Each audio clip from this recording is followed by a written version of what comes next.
La société gauloise est une société qui est divisée en 3 classes: le peuple, les chevaliers et les druides. Le peuple est la classe la plus pauvre et la plus nombreuse en Gaule.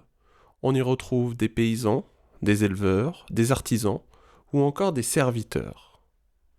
Les chevaliers représentent l'aristocratie, c'est-à-dire ceux qui sont les plus riches. Cette partie de la population gère les affaires militaires de la tribu. Les affaires religieuses sont quant à elles gérées par les druides. Ils sont chargés de diriger le culte aux dieux, mais ils avaient aussi le rôle de savants et de médecins. Ils instruisaient certains des enfants qu'ils choisissaient. Les Gaulois habitaient dans des fermes ou dans des oppidums. Ce sont des sortes de villages fortifiés qui servaient également de places commerciales. Il faut réussir à oublier l'image du Gaulois barbare, du guerrier sauvage et sale. Ils étaient surtout de très bons artisans et de très bons commerçants. Par exemple, dans le domaine de l'hygiène, les Gaulois étaient très avancés, avec des produits cosmétiques, comme le savon ou la teinture pour cheveux. Ce sont également les inventeurs du tonneau, alors que les Romains utilisaient encore de lourdes amphores.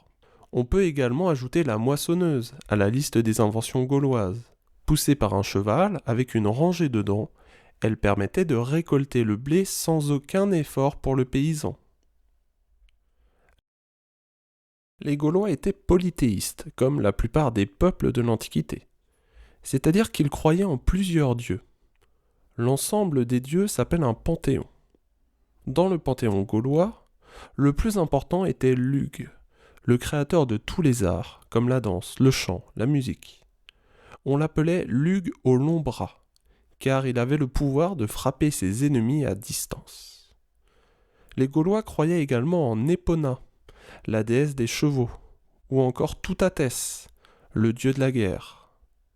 Les druides avaient le rôle d'intermédiaire entre les hommes et les dieux. Ils conseillaient les chefs des tribus pour les jugements ou encore pour les actions militaires.